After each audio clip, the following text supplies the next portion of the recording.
Hello friends, welcome to online classes. मेरा नाम है रजत अग्रहरी। आज हम लोग बात करेंगे पॉलिटी में आगे के टॉपिक्स की। कल हमने देख ली थी इमरजेंसी पावर्स ऑफ प्रेसिडेंट, राष्ट्रपति की आपातकालीन शक्तियां, जिसमें हम लोगों ने अनुच्छेद 352, 356 और 360 पढ़ा था बहुत डिटेल से। आज हम उसके आगे पढ़ेंगे। राष्ट्रपति कल से खत्म हो गए थे, मतलब राष्ट्रपति का टॉपिक कल से खत्म हो गया था। और आज हम लोग चालू करेंगे वाइस प्रेसिडेंट, उपराष्ट्रपति। ठीक है, आप लोग वीडियो को शुरू से अंत तक देखिए।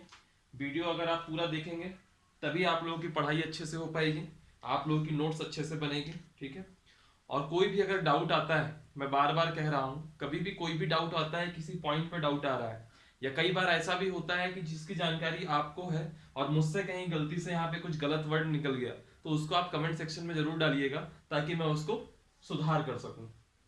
ठीक है, और अगर आपको भी कभी कोई चीज समझ में नहीं आ रही है तो आप मुझसे 10 बार पूछिए, कमेंट सेक्शन में आप जाइए और लिखिए, मैं उसका आपको प्रॉपर रिप्लाई करूंगा।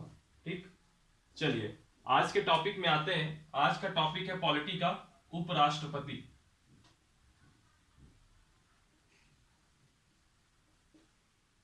Vice president. और आप लोग इस वीडियो को भी लाइक करिएगा, कमेंट करिएगा, जो भी आपकी राय हो रखिएगा, चैनल को सब्सक्राइब कराइएगा। और जो भी आपका फ्रेंड सर्किल है, जो भी आपके साथी हैं जो तैयारी कर रहे हो या फिर जिनको पॉलिटी वगैरह ये सब पढ़ने में इंटरेस्ट हो, उन सब के लिए भी ये चैनल शेयर करवाइएगा उनसे, और उनसे भी सब्सक्राइब करवाइएगा। ठीक है, चलिए आज हम लोग आते हैं उपराष्ट्रपति में। और एक बात कहूंगा, डिस्क्रिप्शन में जाएंगे इसी वीडियो के तो आपको फेसबुक, इंस्टाग्राम और यूट्यूब और एक टेलीग्राम, इनका लिंक मिलेगा। आप इनको जरूर से ज्वाइन करिए, खास तौर पे टेलीग्राम को। टेलीग्राम में आपका करंट अफेयर से रिलेटेड मटेरियल बहुत आता है, और जो भी कई सारी बुक्स है उनकी पीडीएफ वगैरह भी उसमें अपलोड होती रहती है। ठीक है, आप उसको भी ज्वाइन करिए। खैर, आज आते हैं हम लोग अपने टॉपिक में। वाइस प्रेसिडेंट, उपराष्ट्रपति, एक छोटा सा टॉपिक है लेकिन कई बार छिटपुट क्वेश्चन बन जाते हैं। आप लोगों को बता दूं, उपराष्ट्रपति का चुनाव भी जल्दी आने वाला है। इस समय जो हमारे उपराष्ट्रपति हैं श्री वेंकैया नायडू जी, उनका कार्यकाल जल्दी ही खत्म होने वाला है। तो जब उपराष्ट्रपति पर भी चुनाव आएगा तो वह करंट का मुद्दा बनेगा, इसलिए उपराष्ट्रपति को आप लोग थोड़ा अच्छे से समझ लीजिएगा। सबसे पहले आता है कि इस उपराष्ट्रपति पद का प्रावधान किस अनुच्छेद में है। तो मैं आपको यह बता दूं, इस पद का प्रावधान अनुच्छेद 63 में है। 63, अनुच्छेद 63 में इस उपराष्ट्रपति पद का प्रावधान है। ठीक है, फिर एक जो हर उसमें आता था हम लोग को कि जो है जैसा भी हम लोगों ने राष्ट्रपति पढ़ा, तो राष्ट्रपति की क्या योग्यता होनी चाहिए, सिमिलरली उपराष्ट्रपति की क्या योग्यता होनी चाहिए। अगर आपको उपराष्ट्रपति बनना है, मान लीजिए कल मेरी इच्छा हो गई उपराष्ट्रपति बनने की, तो मेरी क्या योग्यताएं होनी चाहिए। तो देखिएगा, पहली योग्यता जो सबके साथ है, भारत का नागरिक होना चाहिए। पहली योग्यता भारत का नागरिक होना चाहिए। दूसरी योग्यता राज्यसभा का सदस्य बनने की योग्यता रखता हो। किसका? राज्यसभा का।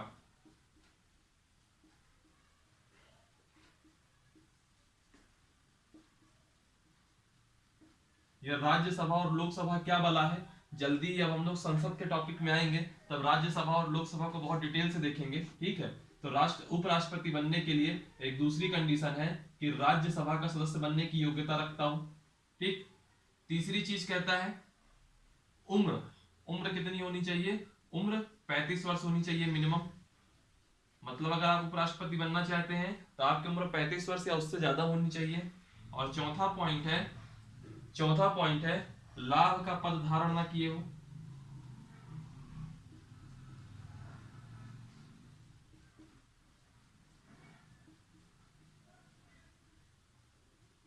और अक्सर जो क्वेश्चन एसएससी वगैरह में भी पूछता है, एनटीपीसी वगैरह में भी पूछता है, और उसके अलावा कई बार पीसीएस लेवल में कई सारे स्टेटमेंट पे क्वेश्चन पूछ लेता है, वह उम्र से रिलेटेड ही आता है। तो याद रखिएगा, इनके लिए भी मिनिमम उम्र कितनी होनी चाहिए? 35 वर्ष। ठीक है, अब एक पॉइंट और आता है कि अगर मान लीजिए, अभी मैं आगे की बातों में आऊंगा, मान लीजिए अगर उपराष्ट्रपति मैं बन गया तो मुझको शपथ कौन दिलवाएगा? तो जो ओथ है, यानी कि जो शपथ है, वो कौन दिलवाएगा? उपराष्ट्रपति बनने पर शपथ राष्ट्रपति दिलवाएगा। या फिर राष्ट्रपति किसी व्यक्ति को नियुक्त करेगा, राष्ट्रपति या उसके द्वारा नियुक्त कोई व्यक्ति, ठीक है। और जनरली अगर एग्जाम में कभी शपथ से क्वेश्चन आ गया तो आपसे यही पूछा जाएगा कि उपराष्ट्रपति को शपथ कौन दिलवाएगा, और उस कंडीशन में आपका आंसर होगा राष्ट्रपति उपराष्ट्रपति को शपथ दिलवाएगा, ठीक। मान लीजिए मैं कैंडिडेट के रूप में, मान लीजिए ये मैं चारों शर्तें फुलफिल करता हूं, चारों शर्तें फुलफिल करता हूं। अब मेरी इच्छा हो गई उपराष्ट्रपति का फॉर्म भरने की कि क्यों ना मैं इस बार का उपराष्ट्रपति बनने का चुनाव लड़ूं। तो उसके लिए क्या है कि 20 प्रस्तावक होने चाहिए। याद करिए राष्ट्रपति के चुनाव में 50 प्रस्तावक और 50 अनुमोदक होने चाहिए थे, यहाँ पे 20 प्रस्तावक होने चाहिए आपके पक्ष में प्लस 20 अनुमोदक होने चाहिए, ठीक। और जो यह प्रस्तावक और अनुमोदक होंगे यह आपके किससे होंगे, जो आपका निर्वाचक मंडल होगा उपराष्ट्रपति का। अभी मैं डिस्कस करूंगा निर्वाचक मंडल में कौन कौन आएगा। निर्वाचक मंडल के सदस्य ही होने चाहिए और सारे अलग अलग होने चाहिए, यानी कि 20 अलग व्यक्ति आपको प्रस्तावक के लिए चाहिए और 20 अलग व्यक्ति आपको अनुमोदक के लिए चाहिए, ठीक है। और वो ये जो 20 और ये 20 जो 40 जन हुए ये होंगे कौन, यह आपके निर्वाचक मंडल के सदस्य होंगे। निर्वाचक मंडल का मतलब जान रहे हैं क्या है? निर्वाचक मंडल का मतलब यह है जो आपको वोट देगा, जो आपको वोट देगा उपराष्ट्रपति बनाने के लिए, वह आपका निर्वाचक मंडल कहलाएगा। जैसे मैं हूं, अगर मैं अपने गांव का सरपंच चुन रहा हूं तो उस सरपंच के जो निर्वाचक मंडल है उसमें मैं आऊंगा, ठीक है। अगर मैं एमएलए अपने क्षेत्र का विधायक, अपनी विधानसभा का विधायक चुन रहा हूं तो उसके लिए उसको वोट मैं दूंगा, विधायक के लिए जो चुनाव होगा उसमें वोट मैं दूंगा, भले तो मैं जो है उसका निर्वाचक मंडल का सदस्य कहलाऊंगा, ठीक है। वैसे ही अगर मैं उपराष्ट्रपति बनने जा रहा हूं या उपराष्ट्रपति का चुनाव लड़ने जा रहा हूं, उस कंडीशन में जो जो लोग उपराष्ट्रपति के चुनाव में वोट डालेंगे वह सब आपके निर्वाचक मंडल के सदस्य कहलाएंगे। और अगर मुझको अपना चुनाव का फॉर्म भरना है तो मुझको 20 प्रस्तावक और 20 अनुमोदक चाहिए ही चाहिए। और यही चीज राष्ट्रपति के चुनाव में 50 प्रस्तावक और 50 अनुमोदक हुआ करते थे।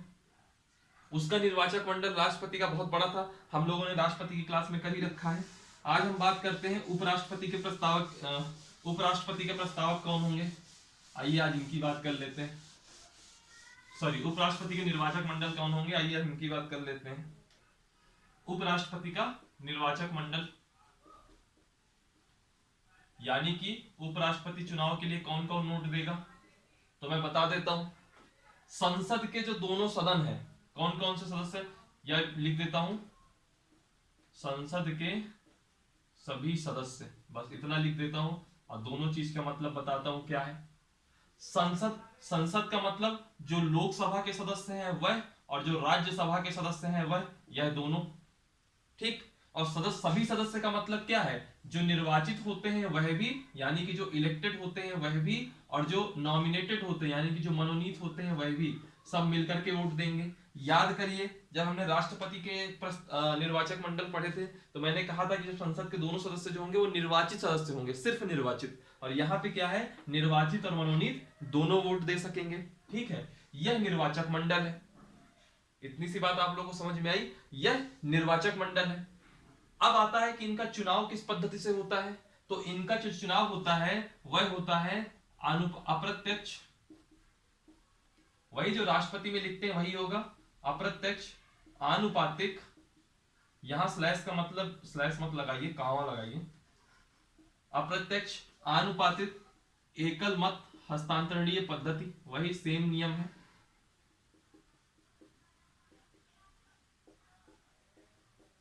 एकल मत हस्तांतरणीय पद्धति, यही सब कंडीशन है, ठीक है। ये जो है मतलब चुनाव का नाम है। चुनाव किस पद्धति से होगा, तो इस पद्धति से होगा। अब एक चीज आती है आपकी, एक चीज आती है आपकी पद मुक्ति।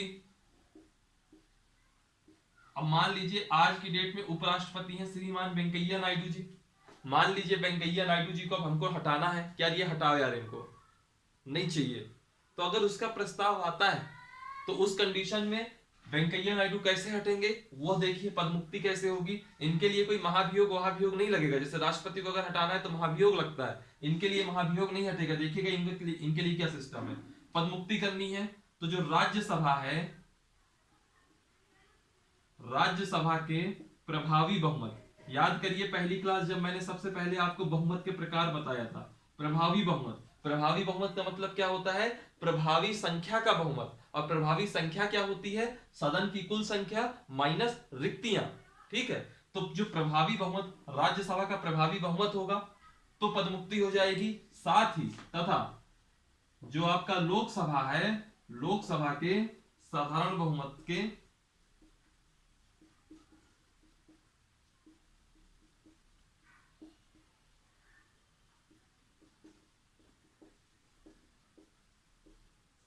मान लीजिए कल के दिन कोई प्रस्ताव आया जिसमें यह कहा गया वेंकैया नायडू जी को अब हटाना है उपराष्ट्रपति से रूप से, तो क्या होगा? सबसे पहले राज्यसभा में एक वो प्रस्ताव आएगा, उस पर प्रभावी बहुमत से अगर वह पास हो जाता है, फिर लोकसभा अगर उसको साधारण बहुमत से अनुमोदित कर देगी, तो जो उपराष्ट्रपति होंगे वेंकैया नायडू जी, उनकी पदमुक्ति हो जाएगी।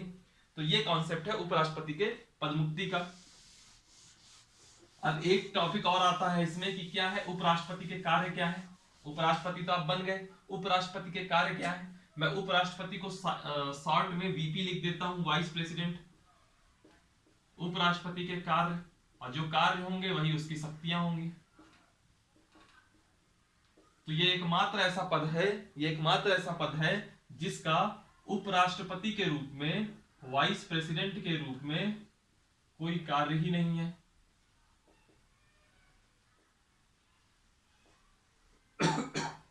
उपराष्ट्रपति के रूप में इसका कोई कार्य नहीं है, लेकिन यह दो रूपों में कार्य करता है। दो रूपों में कौन कौन सा कार्य करता है?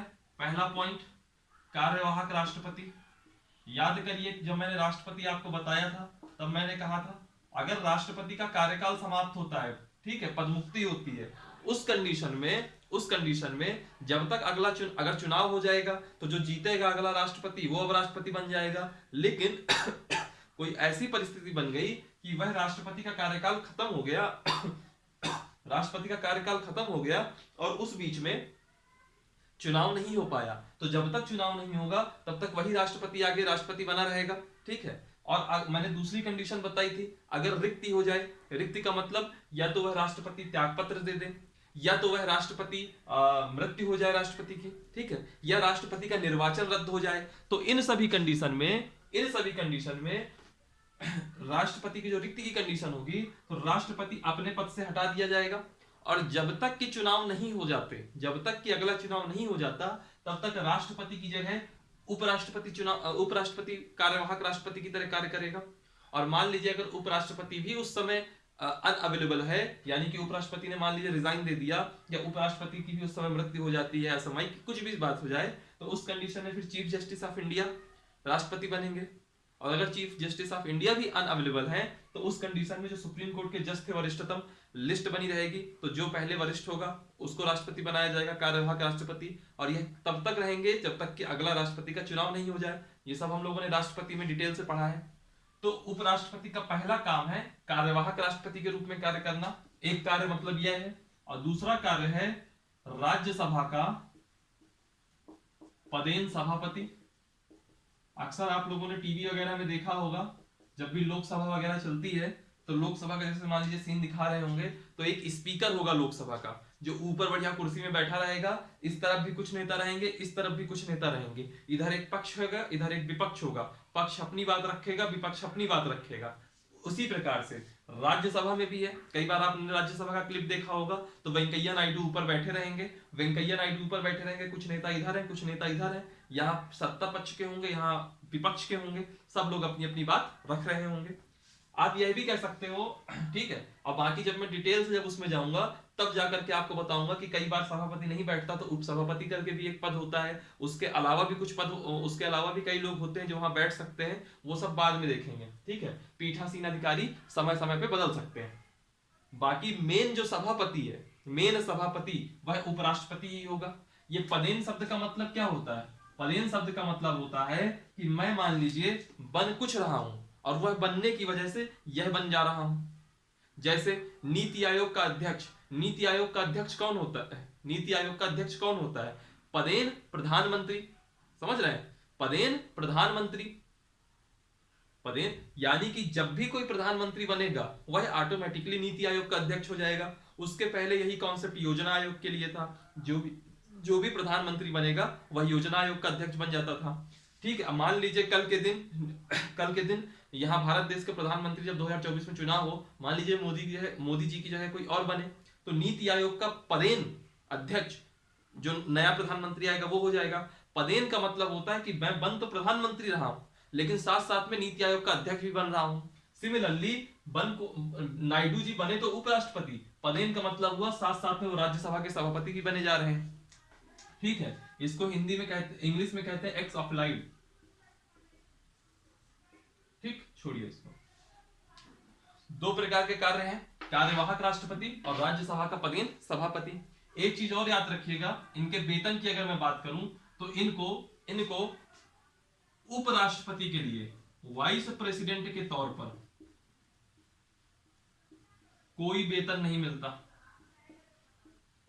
यानी कि इनको वेतन मिलता किस तरह होगा, या अगर ये कार्यवाहक राष्ट्रपति होंगे तो कार्यवाहक राष्ट्रपति होने का वेतन मिलेगा। और नॉर्मल टाइम में जैसे कि अभी कोविंद जी राष्ट्रपति हैं तो कार्यवाहक राष्ट्रपति तो बन नहीं सकते, तो उस कंडीशन में क्या होगा, जो राज्यसभा का पदेन सभापति है उसका वेतन इनको मिलेगा, लेकिन उपराष्ट्रपति के तौर पर इनको कोई वेतन नहीं दिया जाएगा। और वेतन न मिलने के कारण, उपराष्ट्रपति के रूप में वेतन न मिलने के कारण, इस पद को, उपराष्ट्रपति के पद को कृत्रिम महानता का पद कहा जाता है। अक्सर यही क्वेश्चन पूछ लेता है आरआरबी एनटीपीसी वगैरह में। कृत्रिम महानता का पद कहा जाता है उपराष्ट्रपति को। ठीक, यही है आपका।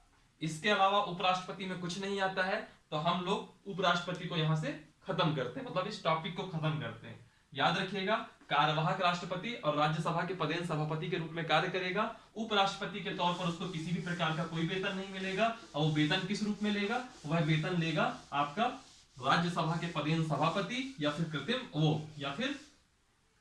कार्यवाहक राष्ट्रपति के तौर पे। और चूंकि यह इसको उपराष्ट्रपति के रूप में वेतन नहीं मिलता, इसलिए इसको कृत्रिम महानता का पद कहते हैं। चलिए, उपराष्ट्रपति का टॉपिक हमारा खत्म हुआ। इसके आगे अब हम आते हैं प्रधानमंत्री। बहुत हॉट टॉपिक है ये, प्रधानमंत्री, प्राइम मिनिस्टर। जब हम संसद में पढ़ेंगे तो प्राइम मिनिस्टर और अच्छे से समझ में आएगा, लेकिन इस प्रधानमंत्री पद को हम यहीं पे पढ़ेंगे। ठीक, प्रधानमंत्री पद, सबसे पहले हम बात करेंगे कि इस प्रधानमंत्री पद की संकल्पना आई कहां से, फिर हम बात करेंगे इसकी योग्यता क्या है, फिर हम बात करेंगे इसका कार्यकाल क्या है। ठीक है, फिर हम बात करेंगे इसकी शक्तियां क्या है, जो अभी तक हम सब में करते हुए चले आए। फिर इसमें हम बात करेंगे कि इससे रिलेटेड कुछ अनुच्छेद भी देख लेंगे, और एक चीज ये भी देख लेंगे, इस पीएम पद के लिए क्या डिबेट का पॉइंट होता है, यह भी देखेंगे, लेकिन ये सब बाद में। पहले हम बात करते हैं किस अनुच्छेद से आया। तो मैं बता दूं, जो प्रधानमंत्री पद है यह आपका अनुच्छेद 74 क्लॉज 1 से आया। जब मैंने राष्ट्रपति पढ़ाया था तब भी मैंने कहा था, वहां पे साफ साफ लिखा है राष्ट्रपति की शक्तियों में कि राष्ट्रपति को सलामी देने के लिए एक मंत्री परिषद होगी जिसका प्रमुख प्रधानमंत्री होगा। तो यह आर्टिकल 74 क्लॉज 1 से ही हम प्रधानमंत्री पद की संकल्पना लाते हैं। ठीक, फिर इसके बाद आता है प्रधानमंत्री पद की योग्यताएं। अगर आपसे कोई पूछ ले कि राष्ट्रपति होगा किस अनुच्छेद में लिखा है, आप कहेंगे आर्टिकल 52। वाइस प्रेसिडेंट उपराष्ट्रपति होगा किस अनुच्छेद में लिखा है, आप तुरंत कहोगे आर्टिकल 63। फिर पूछा जाएगा प्रधानमंत्री होगा कहां लिखा है, आर्टिकल 74 क्लॉज 1। बात आएगी इसकी योग्यताएं की, एलिजिबिलिटी, तो मैं कहूंगा प्रधानमंत्री पद के लिए कोई योग्यता का वर्णन संविधान में कहीं नहीं है। तो योग्यता, इसका वर्णन या इसके बारे में संविधान में कहीं नहीं लिखा।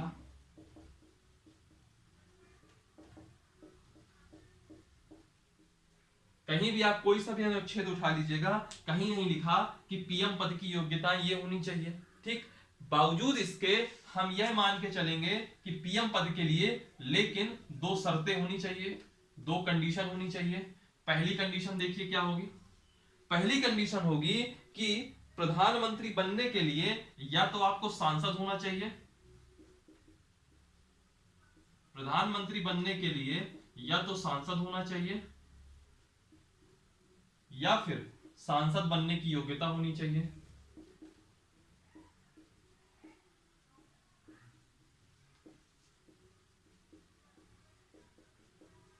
और ये मैटर नहीं करता कि आप सांसद लोकसभा के रास्ते बन रहे हैं कि राज्यसभा के रास्ते, और यह भी मैटर नहीं करता कि आप मनोनीत सांसद हैं या निर्वाचित सांसद हैं। आप सिर्फ और सिर्फ सांसद होने चाहिए या फिर सांसद बनने की योग्यता होनी चाहिए। आपने कई सारी फिल्मों में देखा होगा कि जो है एक प्रधानमंत्री जी खत्म हो जाते हैं, उनके लड़के को बाहर से बुलाया जाता है। यंगिस्तान करके एक पिक्चर आई थी, बड़ी फ्लॉप पिक्चर थी, शायद ही आप लोगों ने देखा हो, अगर देखा होगा तो देखा होगा आपने, कि वो आता है और सडन प्राइम मिनिस्टर बन जाता है बिना चुनाव लड़े। ठीक है, तो जो सडन प्राइम मिनिस्टर बन जाता है यानी कि उसके अंदर सांसद बनने की योग्यता रही होगी। जो कंडीशन होती है, जब हम संसद पढ़ेंगे तब देखेंगे, सांसद बनने की योग्यता रही होगी। भले वो फिलहाल में सांसद नहीं है, फिर भी उसको प्रधानमंत्री पद की शपथ दिलाई जा सकती है। और वो कैसे होती है, कब तक के लिए होती है, अभी मैं थोड़ी देर में इस पे बात करूंगा। ठीक, और दूसरी शर्त क्या है कि लोकसभा का विश्वास प्राप्त हो। लोकसभा का विश्वास का मतलब समझ रहे हैं, यानी कि लोकसभा में अगर मान लीजिए इस समय 545 जन हैं, तो 545 का आधा, यानी कि आधे से एक ज्यादा, आधे से एक ज्यादा करोगे तो कितना होगा, 273। 273 जन उस व्यक्ति के पक्ष में खड़े होने चाहिए कि हम तुम्हारे समर्थन में हैं, तुम प्रधानमंत्री बनो। उसको कहेंगे लोकसभा का विश्वास। तो लोकसभा का विश्वास प्राप्त होना चाहिए। यह दो कंडीशन अगर किसी व्यक्ति के साथ हैं तो वह प्रधानमंत्री बन जाएगा, वह प्रधानमंत्री बन जाएगा। आज मोदी जी, ठीक, एनडीए जो उनका गठबंधन है उसके पास तो 350 से ज्यादा सीटें हैं और अकेले बीजेपी के पास 300 के ऊपर सीटें हैं। ठीक है, तो जब 300 के ऊपर सीटें हैं और लोकसभा का विश्वास पाने के लिए, लोकसभा का विश्वास पाने के लिए 273 जन चाहिए, यानी कि इनके पास पूर्ण बहुमत था मोदी जी के पास। दूसरी कंडीशन देखिए, सांसद होना चाहिए, तो मोदी जी तो खुद ही सांसद है, बनारस से ही सांसद चुन के आए हैं, तो ये दोनों कंडीशन वो फुलफिल करते हैं, इसीलिए वह प्रधानमंत्री है। मान लीजिए कोई ऐसी सिचुएशन हो जाती कि मोदी जी के नाम पे 2019 में चुनाव न लड़ा जाता, ठीक है, और चुनाव पूरा हो जाता और मोदी जी कह देते इस बार मैं चुनाव लड़ूंगा नहीं, इस बार मैं सिर्फ और सिर्फ चुनाव लड़वाऊंगा सबसे, पूरा चुनाव हो जाता, इतनी ही सीटें सब कुछ हाई होती और फिर मोदी जी कहते चलो अब मैं प्रधानमंत्री बनूंगा। लेकिन मोदी जी अभी वर्तमान में सांसद नहीं है। वर्तमान में मोदी जी मान लीजिए सांसद नहीं थे 2019 में, लेकिन उनकी इच्छा हो जाती कि चलो मैं ही तुम लोगों को जितवा के लाया हूं तो मैं ही प्रधानमंत्री बनूंगा। तो लोग कहेंगे साहब आपको लोकसभा का विश्वास तो प्राप्त है, लेकिन आप सांसद भी तो होने चाहिए। तो वो तो सांसद तो है नहीं क्योंकि उन्होंने चुनाव ही नहीं लड़ा था। तो उस कंडीशन में मोदी जी कहेंगे मैं सांसद जरूर नहीं हूं, लेकिन मैं सांसद बनने की योग्यता रखता हूं। और सांसद बनने की क्या योग्यताएं हैं, जब हम संसद में पढ़ेंगे तब देखेंगे। सांसद बनने की मैं योग्यता रखता हूं और इस वजह से मैं पीएम पद की शपथ ले सकता हूं। तो आप लोग के मन में विचार होगा कि भले वो सांसद बनने की योग्यता रखते हो, लेकिन अभी सांसद तो है नहीं, तो कैसे वो पीएम पद बनने की योग्यता रखते हैं या पीएम कैसे बन सकते हैं। तो मैं आपको बताता हूं, मान लीजिए अगर आज के दिन वह व्यक्ति सांसद नहीं भी है तो तब भी वह पीएम पद की शपथ ले सकता है, इवन किसी मंत्री पद की शपथ ले सकता है। लेकिन जिस दिन वह शपथ लेता है उसके 6 महीने के अंदर 6 महीने के अंदर या तो लोकसभा या तो राज्यसभा किसी तरह इनके अंदर आना ही पड़ेगा, या तो लोकसभा का सदस्य बन जाए या तो राज्यसभा का सदस्य। अब आप लोग के मन में होगा कि लोकसभा का तो चुनाव हो चुका, लोकसभा का सदस्य कैसे बन सकता है 6 महीने के अंदर। तो मान लीजिए किसी एक नेता ने, जो उनका कोई भक्त टाइप का नेता होगा, उसने इस्तीफा दे दिया। उस कंडीशन में उस सीट में उपचुनाव होगा, बाईपोल होंगे। बाईपोल इलेक्शन में मोदी जी चले जाएं लड़ने और जीत जाएं तो लोकसभा के रास्ते से आ जाएंगे, या तो फिर राज्यसभा में तो समय समय पर खाली होती रहती हैं सीटें, तो राज्यसभा में वो किसी सीट में चले आए और राज्यसभा के सदस्य बन जाए 6 महीने के अंदर, या फिर राष्ट्रपति मंत्रिपरिषद की सलाह पर राज्यसभा में एक सदस्य के रूप में मोदी जी को मनोनीत कर दे। यानी कि आप चाहे नॉमिनेटेड रूप में आइए चाहे इलेक्टेड रूप में आइए, लेकिन आपको 6 महीने के अंदर सांसद बनना ही पड़ेगा अगर आपने शपथ ले ली है।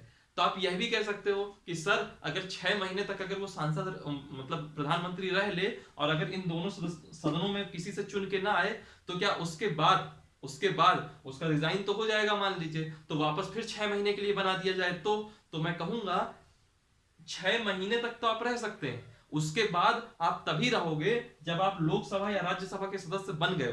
अगर आप इनके सदस्य नहीं बने तो आपके पद को पुनर्नवीनीकरण नहीं किया जा सकता, रिन्यू नहीं किया जा सकता आपके पद को। ठीक है, सिर्फ आप 6 ही महीने के लिए बन सकते हो, उससे ज्यादा नहीं। तो यह दो योग्यताएं हैं प्रधानमंत्री पद पाने के लिए। ठीक, योग्यताएं के बाद हम बात करेंगे कार्यकाल। कार्यकाल, प्रधानमंत्री पद का कार्यकाल की बात कर रहा हूं मैं। ठीक है, अब आप बताइएगा जरा। कार्यकाल से याद आया, हम लोगों ने राष्ट्रपति का कार्यकाल नहीं देखा, तो हम कहेंगे राष्ट्रपति का कार्यकाल वैसे तो महाभियोग से हटाए जा सकते हैं पहले भी, लेकिन राष्ट्रपति का कार्यकाल जनरली 5 साल रहता है। सिमिलरली उपराष्ट्रपति, इनका भी जनरली हटाए तो प्रभावी बहुमत से जा सकते हैं, लेकिन कार्यकाल उतना ही रहेगा। लेकिन एक पद और है, एक पद और है प्रधानमंत्री, इसका कार्यकाल क्या है, टेन्योर क्या रहेगा ये बताइए। बहुत लोग कहेंगे 5 साल, क्योंकि लोकसभा का चुनाव आता है, एक दल अगर पूर्ण बहुमत से जीतती है और वह पार्टी वैसे ही चलती रहती है, तो आप कह सकते हो कि 5 साल वह पूरे सत्ता में रह सकती है। लेकिन प्रधानमंत्री का जो कार्यकाल होगा, कभी भी 5 साल आप टिक नहीं करोगे। अगर ऑप्शन में दिया हो 6 साल, 5 साल, 4 साल, 3 साल और कोई ऑप्शन नहीं है, तब तो आप 5 साल में टिक करिए। क्योंकि कई बार होता है जो एग्जामिनर होता है वो इतना डिटेल में नहीं जाता है और सिंपल भाषा में पूछ लेता है। लेकिन सच्चाई यह है कि जो कार्यकाल है प्रधानमंत्री का, वह होता है लोकसभा के प्रसाद पर्यंत। यानी कि जब तक लोकसभा की इच्छा है तब तक, यानी कि जब तक उसको लोकसभा का विश्वास प्राप्त है, 273 सांसद उसके पक्ष में खड़े हैं, तब तक तो वह प्रधानमंत्री है। जिस दिन 273 से 3 हट गए, सिर्फ 270 बचेंगे, उसी दिन वह प्रधानमंत्री पद से हट जाएगा। या एक भी कम हो गया, 272 उसके पक्ष में आ गए, ठीक है, तो भी वह कम हो जाएगा। ठीक, तो लोकसभा का जब तक इच्छा है तब तक उसका कार्यकाल रहेगा। जनरली इंटर्म हम लोग जनरली 5 साल बोल देते हैं, बट वह 5 साल नहीं है, वह लोकसभा के इच्छा तक है। ठीक है, फिर इसके बाद हम बात करते हैं प्रधानमंत्री की पावर्स, यानी कि शक्तियां। आपने अक्सर सुना होगा इस देश का 2020-21 या 2014 से 2021 तक की, अभी तक की हम बात करें, इस देश का सबसे बड़ा नेता कौन? सिंपल सा एक ही जवाब आता है, नरेंद्र दामोदर दास मोदी। अगर मोदी इस देश के सबसे बड़े नेता हैं, तो कुछ तो उनके अंदर कोई ऐसा पद मिला होगा। तो कौन सा पद था वो? प्रधानमंत्री का। यानी कि यह प्रधानमंत्री का पद इस देश का सबसे बड़ा पद हुआ। ठीक है, चलिए अब हम बात करते हैं इस प्रधानमंत्री पद की शक्तियों के बारे में।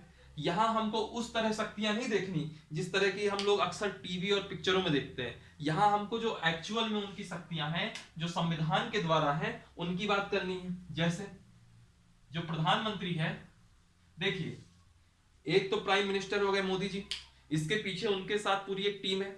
रक्षा मंत्री राजनाथ सिंह जी, सड़क परिवहन मंत्री नितिन गडकरी जी, ये आपके गृह मंत्री अमित शाह जी, वित्त मंत्री निर्मला सीतारमन जी, ऐसे करके मंत्रियों की लिस्ट है। जल संसाधन मंत्री गजेंद्र शेखावत जी, कृषि मंत्री नरेंद्र सिंह तोमर जी, ऐसे करके पूरी लिस्ट है। शिक्षा मंत्री रमेश पोखरियाल निशंक जी, एचआरडी मिनिस्टर जिन्हें कहते हैं हम, वैसे स्मृति ईरानी भी मंत्री हैं, वैसे प्रताप सारंगी भी मंत्री हैं, ऐसे करके मतलब पूरी की पूरी एक टीम है इनके साथ। प्रहलाद पटेल भी मंत्री है ना। तो जो मंत्री हैं वो सब क्या कहलाएंगे? आपके मंत्री परिषद कहलाएगी, काउंसिल ऑफ मिनिस्टर्स। अभी हम बाद में थोड़ी देर में डिटेल करेंगे कि मंत्रिमंडल और मंत्री परिषद में क्या डिफरेंस होता है। बहरहाल अभी हम यहाँ पे बात करते हैं लोक प्रधानमंत्री की शक्तियों की। तो प्रधानमंत्री जो होता है यह मंत्री परिषद के निर्माण एवं मरण का केंद्र है। वैसे ये सब मेंस के टॉपिक हैं, लेकिन क्या होता है कई बार इनके जो एक एक लाइनर वन लाइनर जो स्टेटमेंट होती है, इसके अंदर जाकर के एग्जाम में क्वेश्चन पूछे जाते हैं, प्रीलिम्स वगैरह में भी जो आपके टिक मार वाले क्वेश्चन होते हैं, ऑब्जेक्टिव वाले, उनमें भी जाएंगे आप तो देखोगे तो इसकी एक स्टेटमेंट उठा ली जाएगी, बोल दिया जाएगा सही है गलत है, तो आपको इसका एक एक पॉइंट पता होना चाहिए। कहते हैं कि प्रधानमंत्री मंत्री परिषद के निर्माण और मरण का केंद्र है। सवाल उठता है कि ऐसा क्यों कहा जाता है, तो कुछ पॉइंट होंगे, उन पॉइंट की बात करते हैं। जैसे प्रधानमंत्री की सलाह पर, यह हम पहले भी देख चुके हैं, पीएम की सलाह पर, जब हम राष्ट्रपति की शक्तियों की बात की तब भी देखे थे, पीएम की सलाह पर राष्ट्रपति संघ के मंत्रियों की नियुक्ति करता है, या मंत्री परिषद के जो सदस्य हैं या मंत्री हैं उनकी नियुक्ति करता है। ठीक है, किसकी सलाह पर? पीएम की सलाह पर, यानी कि पीएम ही हुआ कर्ता धर्ता। दूसरा पॉइंट देखिए, दूसरा पॉइंट देखिए, जो मंत्रालय हैं, जो मंत्रालय होते हैं सरकार के अंदर और जो विभाग होते हैं, यानी कि मंत्रालय और विभाग, इनका जो बंटवारा होता है वह पीएम करता है। फॉर एग्जाम्पल आपने देखा होगा जब चुनाव हो गए थे 16 मई को, उसके बाद जब शपथ समारोह हुआ तो शपथ समारोह में आपने देखा कि पहले नरेंद्र मोदी जी ने शपथ लिया, राष्ट्रपति रामनाथ कोविंद जी ने उनको शपथ दिलाई। फिर इसके बाद इनको एक चीज और देख लीजिएगा कि प्रधानमंत्री को हमेशा शपथ राष्ट्रपति दिलवाता है। ठीक है, अगला पॉइंट देखिए, मोदी जी को शपथ हो गई, उसके बाद आए राजनाथ सिंह जी, उनकी शपथ हो गई, फिर आए नितिन गडकरी जी, उनकी शपथ हो गई, अमित शाह जी आए, उनकी शपथ हो गई, निर्मला सीतारमण आई, उनकी शपथ हो गई, नरेंद्र सिंह तोमर आए, उनकी शपथ हो गई, यानी कि ऐसे शपथ चल रही है।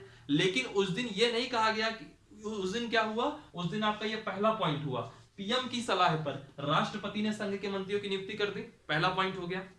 फिर उसके कुछ दिन बाद, 1 या 2 दिन बाद, मंत्रालय और विभाग का बंटवारा किया, किसने? प्रधानमंत्री ने। तब प्रधानमंत्री ने कहा कि तुम रक्षा मंत्रालय लो, तुम गृह मंत्रालय लो, तुम कृषि मंत्रालय लो, तुम एमएसएमई सेक्टर का लो, तुम जो है तुम ये पर्यटन मंत्रालय लो, तुम शिक्षा मंत्रालय लो, ऐसे करके काम चलता है। तो जो मंत्रालय और विभाग का बंटवारा है वह भी प्राइम मिनिस्टर तय करता है। फिर एक उस समय बहुत एक इशू हुआ, बहुत डिबेट हुई कि नंबर 2 कौन? नंबर 1 तो मोदी जी हो गए, नंबर 2 कौन? नंबर 2 में अमित शाह है कि राजनाथ सिंह है, यही डिबेट चल रही है और आज तक चल रही है। तो जनरली क्या होता है कि जो होम मिनिस्टर होता है, जो गृह मंत्री होता है, वो नंबर 2 होता है। तो सबको लगा कि अब अमित शाह नंबर 2 है। पिछली सरकार में राजनाथ सिंह गृह मंत्री थे तो लगता था कि राजनाथ सिंह नंबर 2 है। लेकिन जब शपथ समारोह हुआ उस समय में राजनाथ सिंह मोदी जी के बाद शपथ लेने आए, अमित शाह उनके बाद आए, यानी कि श्रेणी क्रम में राजनाथ सिंह दूसरे नंबर पे कहलाएंगे। ठीक है, तो प्रधानमंत्री मंत्रियों का, जो उसके मंत्री हैं, मंत्रियों का श्रेणी क्रम भी तय करता है।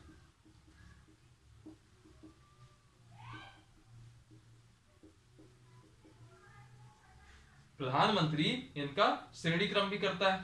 ठीक, और एक बात सुन लीजिए, किसी भी कंडीशन में अगर मान लीजिए कोई ऐसी सिचुएशन बन जाए जैसे हुई थी जब पूर्व प्रधानमंत्री हमारे इंदिरा गांधी जी की जब हत्या हो गई थी, तो इंदिरा जी की हत्या हुई यानी कि उनकी मृत्यु हो गई। अब उनकी मृत्यु के बाद ऐसा नहीं होगा कि कोई भी एक जन आएगा जिसको मतलब लोकसभा का विश्वास प्राप्त हो और शपथ ले लेगा, वो प्रधानमंत्री बन जाएगा, ऐसा नहीं। पहले पूरी की पूरी मंत्रिपरिषद भंग होगी, यानी कि कहने का मतलब है कि पीएम की, प्रधानमंत्री की मृत्यु हो जाए या प्रधानमंत्री इस्तीफा दे दे, रिजाइन कर दे, तो इन कंडीशन में पूरी मंत्रिपरिषद भंग होती है।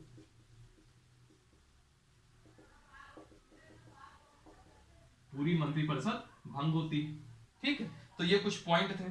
फिर ये पहला पॉइंट हो गया, ये पहले पॉइंट के ही ये पॉइंट है कि किस आधार पे मैं कह रहा हूं कि पीएम मंत्रिपरिषद के निर्माण और उसमें वो है केंद्र है, मरण का केंद्र है। तो आप लोग यह भी कह सकते हो कि मंत्रिपरिषद चुनने के लिए तो प्रधानमंत्री पूरी तरीके से स्वतंत्र है, बिल्कुल सही बात है। तो आप यह भी कह सकते हो कि वह अनलिमिटेड स्वतंत्रता है, यानी कि हम मनमानी कर सकते हैं। तो मैं कहूंगा कि ऐसे देखा जाए थ्योरी में तो ऐसा लग रहा है कि किसी को भी बना दे, लेकिन बहुत सारी इसमें सीमाएं हैं, बहुत सारी इसमें सीमाएं हैं। जब भी वो मंत्री चुनेंगे ना तो कई सारी समस्याएं देखी जाएंगी। सबसे पहले देखा जाएगा कास्ट फैक्टर, जाति, कि हर जाति को प्रतिनिधित्व है या नहीं है। फिर इसके बाद देखा जाएगा हर धर्म को प्रतिनिधित्व मिल रहा है कि नहीं मिल रहा है। फिर देखा जाएगा हर क्षेत्र को, ऐसा नहीं कि अगर प्रधानमंत्री गुजरात से आता है तो सिर्फ गुजरात के ही मंत्री बनेंगे और कोई नहीं बनेगा, नहीं, उनको पूरे देश के हर क्षेत्र को देखना पड़ेगा। फिर जो राजनीतिक समीकरण है, यानी कि मान लीजिए अगला चुनाव बंगाल में है तो आप देखोगे कि बंगाल का प्रतिनिधित्व बढ़ जाएगा। अगला चुनाव केरल में है, केरल का 1-2 प्रतिनिधित्व वो बढ़ाने की कोशिश करेंगे। फिर अगला चुनाव यूपी में है तो आप देखोगे यूपी के नेता थोड़े ज्यादा दिखने लगेंगे। ठीक है, ऐसे ये कुछ लिमिटेशन रहती है। इनके अलावा कुछ और देख लेते हैं, और कुछ पॉइंट क्या है प्रधानमंत्री की शक्तियों में। याद करिए आर्टिकल 74 क्लॉज 1, वहीं पे मैंने आपको डिस्कस करने में बताया था कि जो भी राष्ट्रपति की शक्तियां हैं वह व्यवहार में प्रैक्टिकली पूरी की पूरी शक्तियां किसकी है? मंत्रिपरिषद की, यानी कि प्रधानमंत्री की। तो लिख सकता हूं मैं, राष्ट्रपति की सभी शक्तियां व्यवहार में प्राइम मिनिस्टर प्रधानमंत्री की है। ठीक है, एक ये पॉइंट हो गया। तीसरा पॉइंट ये है, तीसरा पॉइंट, अब मैंने अभी आपको थोड़ी देर पहले ही बताया, अगर आपको पीएम बनना है तो आपको किसी ना किसी सदन का सदस्य होना चाहिए, या तो आप लोकसभा में जाइए या तो राज्यसभा में जाइए। तो होता क्या है, होता क्या है कि अगर अगर तीसरा पॉइंट, पीएम जिस सदन में चुने जाते हैं, या तो लोकसभा में चुने जाएंगे या तो राज्यसभा में जाएंगे, पीएम जिस सदन में चुने जाते हैं वे वहां के नेता बन जाते हैं। जैसे अभी पीएम लोकसभा का प्रतिनिधित्व कर रहे हैं, तो इस समय लोकसभा का नेता कौन होंगे? खुद नरेंद्र मोदी। वहां के नेता हो जाते हैं, चुन लिए जाते हैं, स्वतः हो जाते हैं। ठीक है, और जो दूसरा सदन है,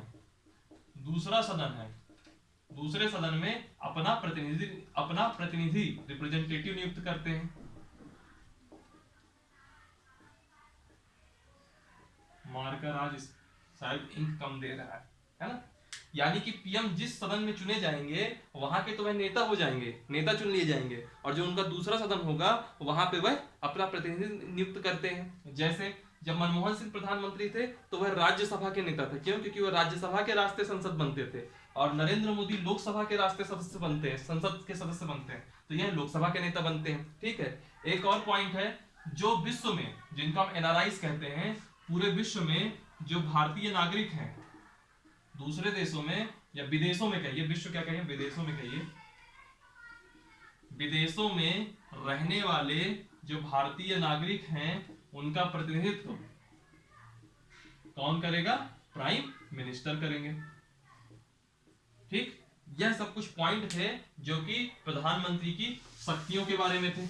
ठीक, अब एक डिबेट आता है, जब आप ये शक्तियां सुनेंगे तो एक डिबेट आएगा कि क्या प्रधानमंत्री भारत के निर्वाचित यानी कि चुने हुए इलेक्टेड डिक्टेटर हैं, निर्वाचित तानाशाह हैं? क्योंकि आपने तो अथाह शक्तियां दे दी। तो हम कहेंगे नहीं, वह कोई निर्वाचित तानाशाह नहीं है, वह वास्तविक कार्यपालिका है। उनके पास अथाह शक्ति है, ये बिल्कुल बात सत्य है, लेकिन उन सब शक्तियों में व्यवहारिक रूप से बहुत सारी सीमाएं हैं। जैसे अगर उनको अपने मंत्री चुनना है तो उनको कास्ट फैक्टर भी देखना है, रिलीजन फैक्टर भी देखना है, रीजनल फैक्टर भी देखना है, और पॉलिटिकल इक्वेशंस भी देखनी है, राजनीतिक समीकरण भी देखने हैं। सिमिलरली और भी वो कोई भी फैक्टर लेंगे। अब मान लीजिए, अगर ऐसा तो नहीं हो सकता ना कि आज मैं कुछ भी फैसला ले लूं, क्या उसका प्रभाव अगले राज्य में नहीं दिख सकता? जैसे नोटबंदी हुई, तो नोटबंदी के बाद यूपी का चुनाव पड़ा कि नहीं पड़ा? जीएसटी हुई, जीएसटी के बाद आपका क्या बोलते हैं, गुजरात में चुनाव पड़ा कि नहीं पड़ा? वहां मुद्दा बना कि नहीं बना? अब कृषि बिल कानून आए, कृषि बिल कानून का मुद्दा बिहार के चुनाव में दिखा कि नहीं दिखा? और अब जो राज्यों में चुनाव हो रहे हैं, क्या वहां दिखेगा कि नहीं दिखेगा? बिल्कुल दिखेगा। तो जो भी वो फैसले करेंगे वह सब कहीं ना कहीं से प्रभावित होते हैं, तो उनको आप निर्वाचित तानाशाह नहीं कह सकते। ठीक है, अब और जो भारत के अंदर जो पीएम पद है, एक चीज और देख लीजिए कि भारत का पीएम पद, हर आदमी, सबका व्यक्तित्व अलग होता है। ठीक है, तो जो भारत में वो पीएम पद है, प्रधानमंत्री पद है, वो कई सारी चीजों पर निर्भर करता है। मैं केवल पॉइंट लिखूंगा और उसका डिटेल बोलूंगा, लिखूंगा नहीं, क्योंकि ये सब मेंस का टॉपिक है। पहला होता है, पीएम पद किन कारकों पर निर्भर करता है, डिपेंडेंसी क्या है, देखेगा पहला पॉइंट। लोकसभा में पीएम के दल की स्थिति, पहले मैं लिख देता हूं सब पॉइंट, फिर सबका अच्छे से आपको एक ओवरव्यू दे दूंगा।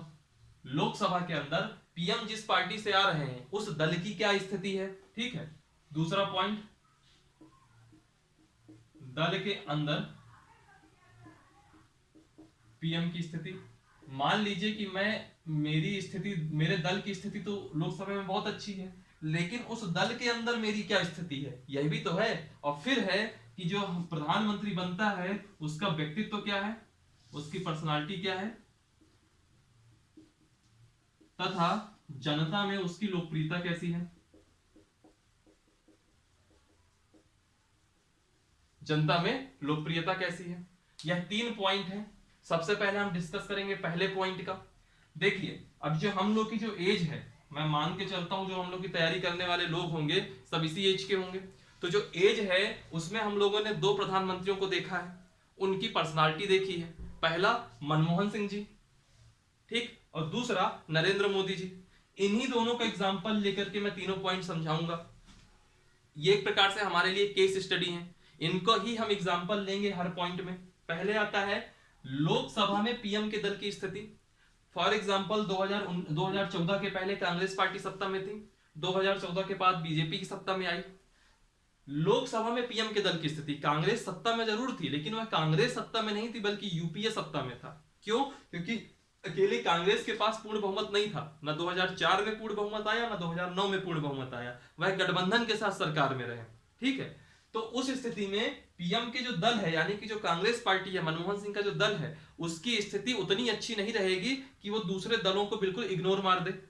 लेकिन 2014 और 2019 में भले एनडीए की सरकार बनी, जो बीजेपी का गठबंधन है, लेकिन अकेले बीजेपी ने पूर्ण बहुमत प्राप्त कर लिया था, फुल मेजोरिटी प्राप्त कर ली थी। यानी इस लोकसभा के अंदर पीएम के दल की स्थिति 2014 के बाद बहुत अच्छी हो गई। तो वो जो भी फैसला लेंगे उनके फैसलों में यह डर नहीं बना रहेगा कि कब कौन मेरे पीछे से अपना हाथ हटा ले और मेरी सरकार गिर जाए। दूसरा पॉइंट, दल के अंदर पीएम की स्थिति। आप लोगों ने अक्सर एक टिप्पणी सुनी होगी कि मनमोहन सिंह एक रोबोटिक प्रधानमंत्री थे, एक्सीडेंटल प्राइम मिनिस्टर करके उनके ऊपर एक बुक भी आ गई। ठीक है, तो यानी कि प्रधानमंत्री मनमोहन सिंह की स्थिति बहुत अच्छी नहीं थी एज अ पीएम। लेकिन नरेंद्र मोदी सर्वमान्य नेता है बीजेपी के अंदर उनके अगेंस्ट कोई वॉइस नहीं है। क्यों? क्योंकि ये स्थिति हो गई थी कि उनके नाम पे अगर किसी को भी खड़ा कर दो तो वो जीत जाएगा। यानी कि दल के अंदर नरेंद्र मोदी की स्थिति बहुत अच्छी है, तो इसका भी बेनिफिट मिलता है एडमिनिस्ट्रेशन में। और तीसरा जो भारत का पीएम पद है वो निर्भर करता है पीएम का व्यक्तित्व और जनता में उसकी लोकप्रियता। मुझे याद है 2014 के चुनाव के पहले करीबन 2012 या 11 की बात है, उस समय वहां यूपी में विधानसभा चुनाव थे, मैं कानपुर में था, 2011-12 के बीच की बात है। उस दिन मनमोहन सिंह की रैली हुई थी। मनमोहन सिंह की रैली में मैं गिनती गिन के आ गया था कि वहां पे मुश्किल से 200 या 250 आदमी थे, उसके अंदर कोई आदमी नहीं था। ठीक है, ये इनकी लोकप्रियता थी। क्यों? क्योंकि वो व्यक्ति जनता के बीच में रहने की जगह उनका काम पठन पाठन में ज्यादा था, उनका काम इकोनॉमी देखना था, ये सब चीजें देखना था। नरेंद्र मोदी की बात करते हैं, रैलियों के अंबार लगा देते हैं, भीड़ ऐसी कि कुछ कहने को नहीं, जनता इनके पीछे पागल है ना। तो कहने का मतलब है कि पीएम का व्यक्तित्व कैसा है और उनकी जनता में लोकप्रियता कैसी है, वह भी इस बात पे डिपेंड करती है। यकीन करिए, एक हाइपोथेटिकल सिचुएशन लीजिए। मनमोहन सिंह ने नोटबंदी करी, नरेंद्र मोदी ने नोटबंदी करी। मनमोहन सिंह की जनता में जो लोकप्रियता और जो इमेज रही होगी देश में, पता नहीं कैसी सिचुएशन आ जाती। इन्होंने नोटबंदी करी, मामला गड़बड़ाया, उसमें कोई दो राय नहीं है, लेकिन जनता रोड में नहीं उतर आई। क्यों? क्योंकि इनकी जो है लोकप्रियता इतनी ज्यादा थी, लोगों को इन पर भरोसा था। तो ऐसे करके भारत के अंदर प्रधानमंत्री पद इन 3 कारकों पर निर्भर होता है। ठीक है, फिर इसके बाद हम आते हैं, एक आर्टिकल है 75 क्लॉज 2, मैं भी थोड़ी देर में उसको डिटेल में डिस्कस करूंगा, लेकिन अभी थोड़ा सा उसमें बता दूं कि 75 क्लॉज 2 के माध्यम से कभी भी अगर प्रधानमंत्री चाहे कि मुझको अब यह मंत्री नहीं रखना, तो प्रधानमंत्री की सलाह पर राष्ट्रपति उस मंत्री को निष्कासित कर सकता है। उस कंडीशन में सिर्फ वो मंत्री जाएगा, ना कि पूरी मंत्री परिषद। ठीक है, यह है 75 क्लॉज 2। अभी मैं आऊंगा व्यक्तिगत उत्तरदायित्व का सिद्धांत, सामूहिक उत्तरदायित्व का सिद्धांत, यह सब अभी करेंगे हम लोग। ठीक है, अब इसके बाद यही से हम प्रधानमंत्री पद को खत्म करते हैं। ठीक है, यानी कि इस टॉपिक को खत्म करते हैं। फिर इसके बाद अगला टॉपिक आता है उप प्रधानमंत्री, वाइस प्राइम मिनिस्टर या डिप्टी प्राइम मिनिस्टर। ठीक, इसका भी एक फैक्ट सुन लीजिए। आपने अक्सर सुना होगा, पहले उप प्रधानमंत्री सरदार वल्लभ भाई पटेल थे। हाल फिलहाल में आप देखे होंगे तो लाल कृष्ण आडवाणी उप प्रधानमंत्री बने थे। लेकिन इसके लिए बस एक चीज याद रखिए, जो हर क्वेश्चन में, हर एग्जाम में पूछता है, व्यापम में भी पूछेगा, एमपीपीएससी में भी पूछ लेता है, एसएससी में भी कई बार पूछे बैठा है। इस उप प्रधानमंत्री पद का प्रावधान संविधान के किस अनुच्छेद में है? आप लोग जब तक मैं लिख रहा हूं तब तक आप भी थोड़ा याद करिए, संविधान के किस अनुच्छेद में है? इस पद का प्रावधान संविधान में है ही नहीं। यह पद संविधान में कहीं नहीं है। यह सिर्फ और सिर्फ मनोवैज्ञानिक होता है। जैसे कई राज्यों में आप सुनेंगे उप मुख्यमंत्री है, उप मुख्यमंत्री करके कोई पद होता ही नहीं है। यह सिर्फ और सिर्फ मनोवैज्ञानिक होता है कि जितने मिनिस्टर हैं उनमें सब में यह श्रेष्ठ हैं, यानी कि प्राइम मिनिस्टर के बहुत करीब हैं, यह आप कह सकते हो। लेकिन यह नहीं कह सकते कि यह संवैधानिक पद है। उप प्रधानमंत्री कोई संवैधानिक पद नहीं है, बशर्ते बल्कि इनको उप प्रधानमंत्री की जगह इनकी जो संवैधानिकता है वो कहां से आएगी, इनके मंत्री पद से आएगी। वह एक मंत्री हैं जिनको एक उप प्रधानमंत्री का दर्जा दे दिया गया है, जिसका संविधान में कहीं कोई वर्णन नहीं है। ये याद रखिएगा, बहुत इंपॉर्टेंट चीज है, अक्सर ये चीज आ जाती है।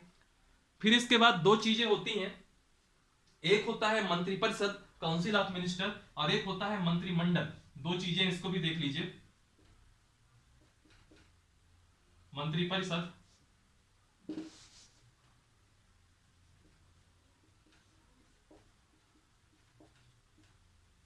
मंत्रिपरिषद को इंग्लिश में कहते हैं minister of council of ministers.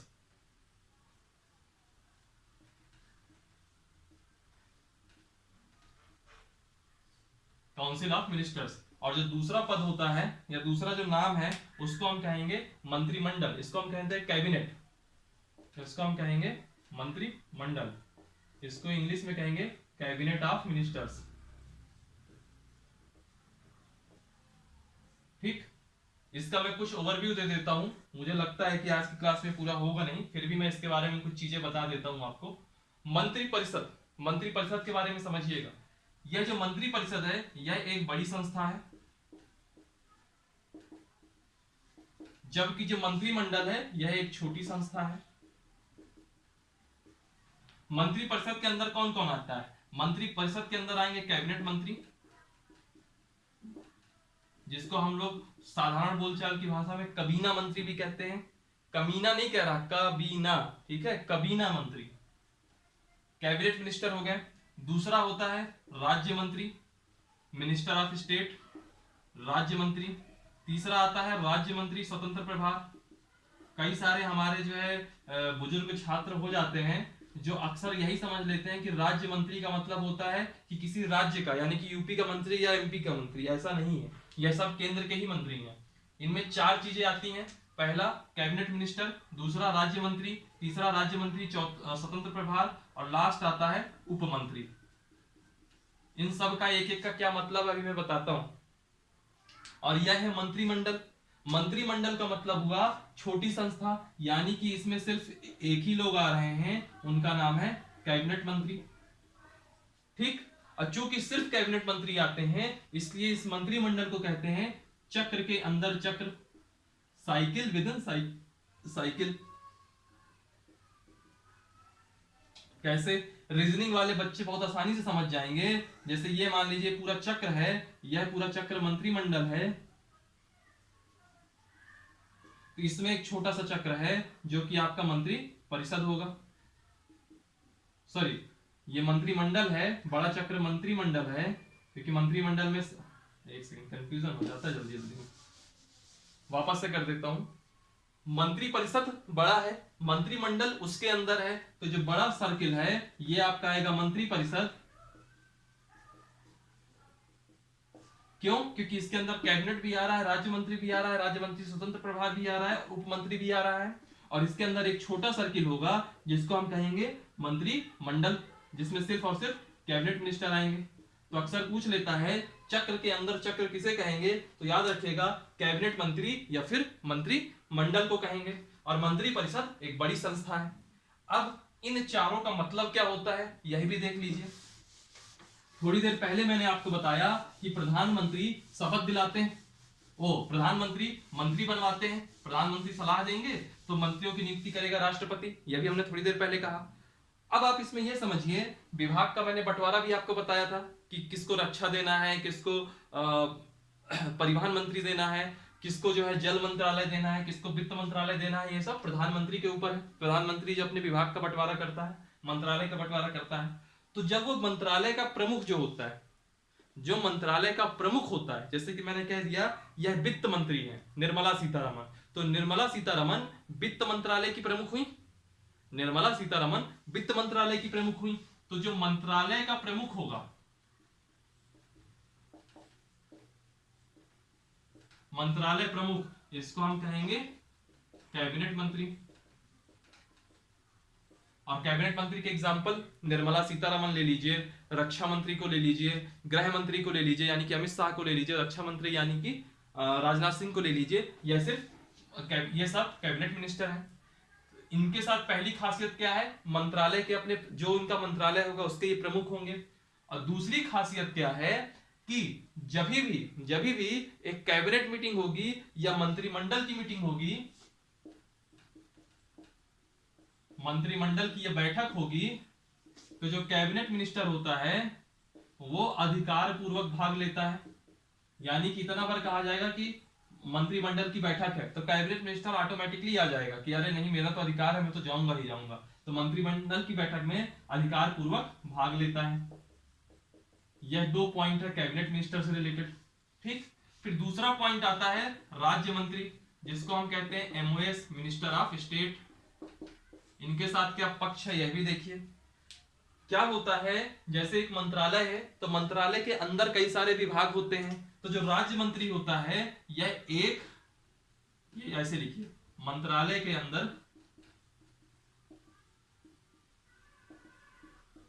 एक या ज्यादा विभाग का प्रमुख,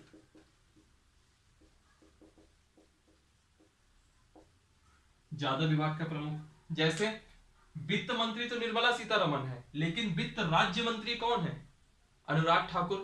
गृह मंत्री तो अमित शाह है, लेकिन गृह राज्य मंत्री कौन है, किशन रेड्डी, है ना। तो ऐसे करके होता है इसमें। ठीक, रक्षा मंत्री राजनाथ सिंह है, लेकिन रक्षा राज्य मंत्री कौन है, पता करके मुझको बताइएगा। वैसे किरण रिजिजू अभी खेल मंत्री है शायद। चलिए, तो मंत्रालय हो गया, वो मंत्री हो गए। जो मंत्री के अंदर जो कई सारे विभाग होंगे, तो एक विभाग या एक से ज्यादा विभाग का जो प्रमुख होगा वह राज्य मंत्री होगा, मिनिस्टर ऑफ स्टेट। ठीक है, और एक टर्म और आता है, वो आता है राज्य मंत्री स्वतंत्र प्रभार, minister of state free charge.